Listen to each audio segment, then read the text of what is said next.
What's up, YouTube? It's your boy Humble Warrior back with you guys with another video. I had to make this video because Saturday was a really rough day. For one, Alabama was pretty much ran off the field by Florida State. Final score 31-17. The game at times to me looked more like an execution, because it seems like every time we did make some type of a play, offensively couldn't get nothing going. And I'll just say this: the first half, Florida State like the better team on the field. They ground and pound us to death. They did throw when they needed to, but they were averaging nearly 5 yards a pop in the first half. The second half, we kind of shorted that up a little bit, but we still gave up 230 yards on the ground to Florida State on 40, and then they had 49 attempts. So they ran the ball twice as much as they threw it, and that was the difference in the game for them. Defensively, I don't think we have much to fix. The rushing defense was abysmal. The passing defense it's not much to talk about, because again, they ran the ball on us. They didn't have to throw it. So you can't gauge what would have happened if he actually threw the ball more than, I think he had 14 attempts in that game. So he completed 7 passes, so he was 50% for passes, versus Ty Simpson, who threw the ball 43 times and completed on 23 passes. So you can't really gauge much on the pass defense. The rushing defense up front, we have no beef. We could not even push the linebackers, and then we had to blitz linebackers and extra help just to get to the running back. That's not the Alabama I'm used to seeing. But clearly it's a new era in how football is played. However, the fundamentals of football is you against your man. You have to force them against their will backwards to their line or to their individual that's carrying the ball in order for you to make a play. It can't be them pushing you down the field while that guy who has the ball is willy-nilly and getting 6, 7, 8, 9 yards of pop on you each and every time he carries the ball. However, I digress from that. So the main thing about this video is, for one, the defense was soft. I don't know if it's because they got the wind knocked out of them. I don't know if because they saw how much the crowd was energized in Florida State and how deflated they were when the offense went out there and dropped an egg. Regardless of the fact that game should have never happened. What you want, man? Yeah, I get it. But the way that game went down should have never happened. If you're gonna play flat like that, especially in the first half, offensively, we should have put up 21 points just to help the defense, because, hell, clearly we didn't get going to the second half. And when Nick said we were never a second half team, we were mainly 4 quarters of a team. But it seems like with Kalen DeBoer, it's always the second half that we come alive. I don't get it. Like, nobody plays football that way. You can't play to hope to keep an opponent, because I think we held them to 17 points at half. They only scored 2 touchdowns in the second half. They scored 1 in the third and 1 in the fourth. Majority of the second half, we kept them scoreless until we gave up the touchdown in the third, and then gave up the touchdown in the fourth to put the game away. But we held them scoreless. So it wasn't like the defense wasn't doing the job the second half. The offense itself came to life a little bit, but in critical moments, like for instance that muff punt when we was on down 7. It was 27-14. Florida State muffed the punt. That was an opportunity to go tie the game. That was an opportunity right there. What did we do? 4 straight passes for no damn reason. For no reason. And that was at the 30-yard line. That right there was the turning point of the game. That's when the entire team gave up. How in good conscience can you say from the opponent's 30, you're gonna literally throw the ball and you only got 30 yards to get a touchdown? Most cases you could spread the defense out, but hell, if you run the ball, you'll probably get 8, 9 yards of gas, because Hell, with them being spread, our linemen, which is 5 of them, and their D line, which is 4 of them, they can provide some kind of lane for the running back to get through, and he'll reach the second lane or maybe the third. He'll reach the second and third level. But that didn't happen. We was throwing short shit the entire time. You can't go deep from 30 yards away from the end zone. You can't. Unless your unless your quarterback is able to freeze that safety and to throw it immediately within like 2 seconds, similar to what Tua can do in the NFL, unless you got a quarterback that can do that, you're not getting that ball over the top of a safety. Not from 30 yards out, you won't. That'll either be a knockdown or an interception.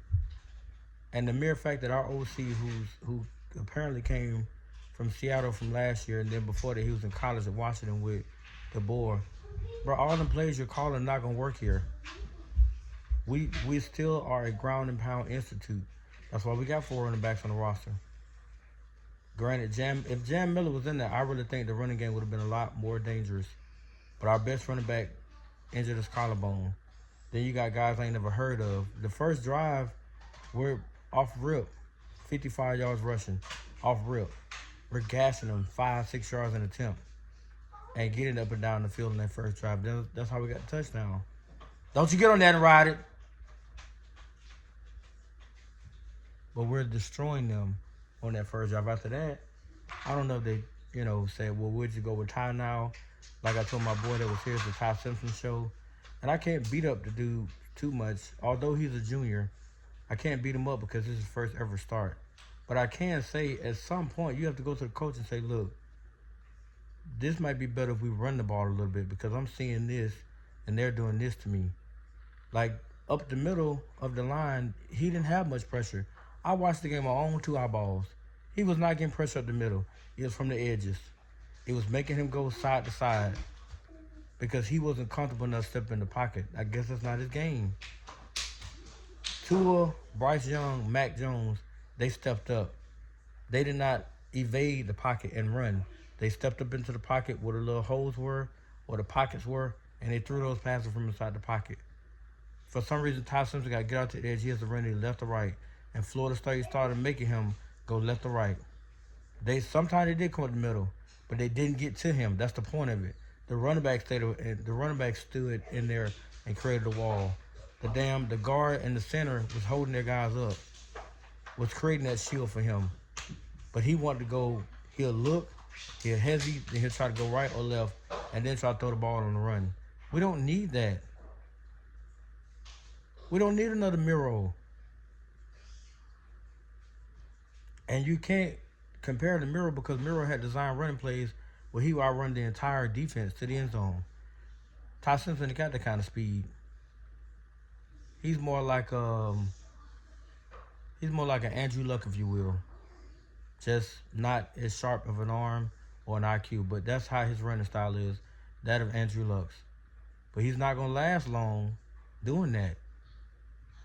That's why I was like, I have no problem going to the freshman. And I forgot his name, but I have no problem going to him. Because to me, this is about giving our guys the best opportunity to win.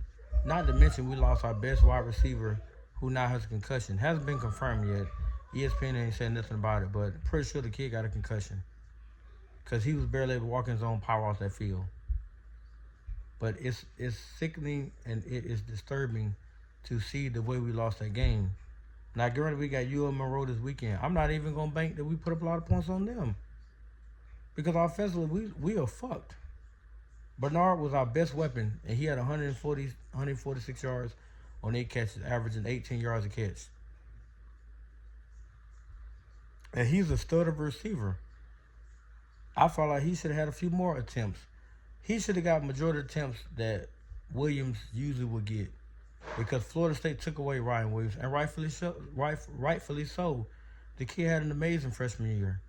You're not gonna dominate year to year in college football. It's not how that works. If you get that 1 year where you come out there and you actually set the league on fire, the very next year, every single team is gonna take you away.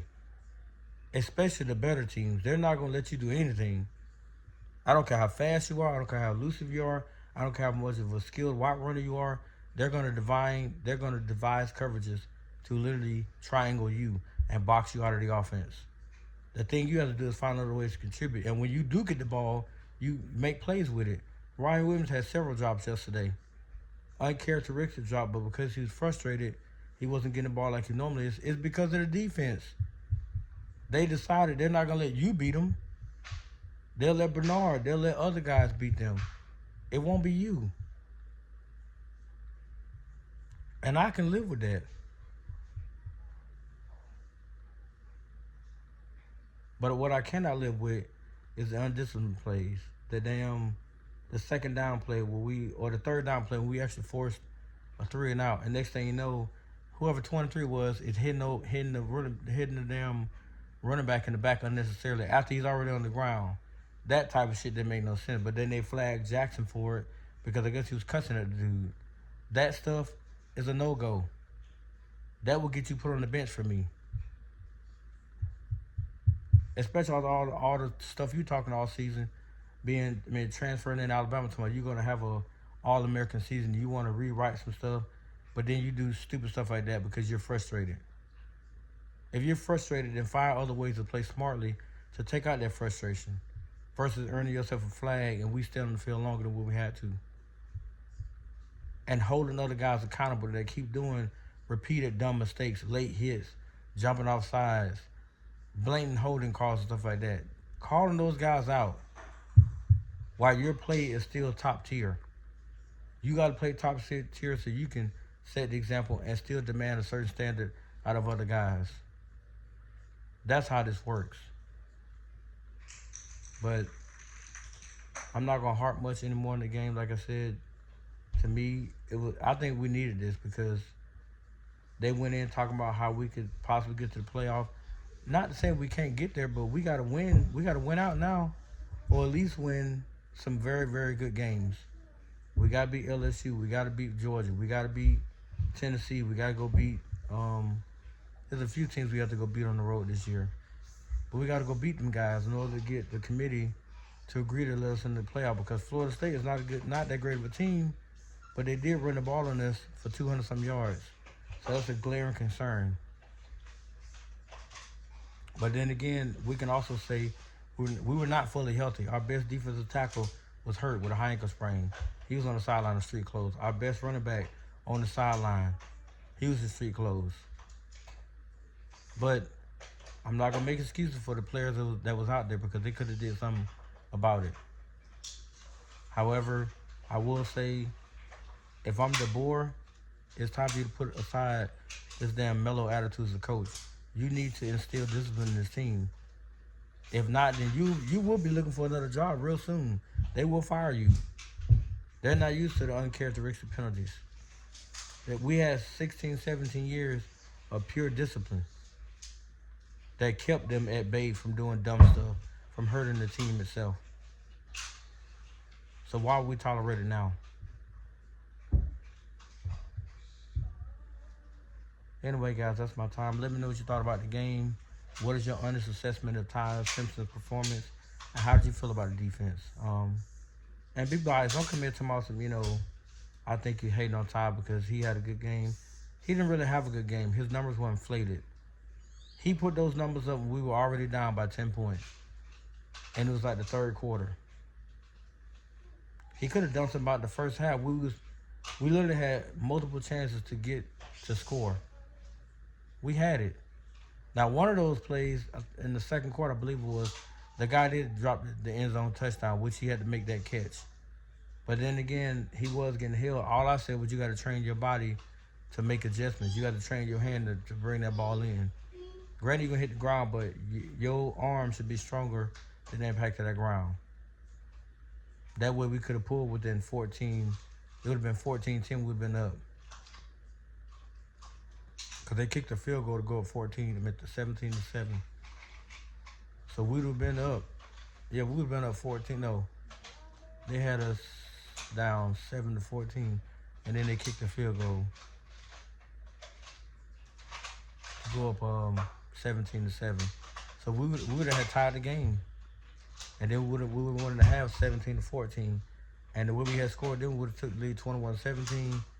And if we had just the muff punt play we could have went up 28-17, and that would have been the game instead of them scoring back-to-back touchdowns on us. Would have been able to beat them.